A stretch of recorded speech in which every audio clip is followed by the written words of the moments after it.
Една од најсиромашните општини во Македонија, Старо Нагоричане, се поднови со нов автомобил. Првиот човек на општината, Жаклина Јовановска, за потребите на локалната администрација набавила нова Шкода Октавија, иако според информациите на дел од медиумите општината со месеци била блокирана, а Алфа беше на лице место.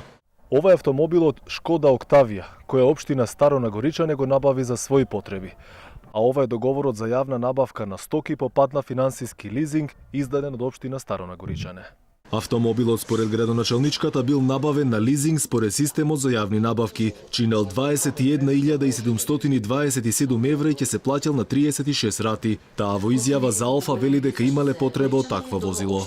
Си распишавме тендер кој што си јавна набавка, транспарентно, јавно си беше објаван, сите параметри се запазени и возилото е купено со 30% минимално учество и 3 години на лизинг на 36 месечни рати. Да не речеме ова е толку скапо возило, ова не е некое многу комерцијално возило, се работи за Октавија.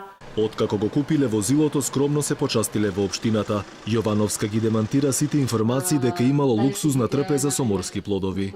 Тоа беше еден мал скромен коктел, ќе ви ја покажам и фактурата која што изнесува, мислам дека 5 или 6 илјади денари поточно. Тоа е еден скромен коктел за вработените во општината кои што исто така ќе го користат возилото за потребите на општината. Јовановска ги демантира информациите дека општинската каса била блокирана, вели дека такво нешто немало. Градоначалничката ни рече дека на работа одела со сопствениот Мерцедес, а Шкодата била само за службени обврски. Инаку Старо Нагоричане се наоѓа во непосредна близина на Куманово и е општина со најмала стапка на вработеност.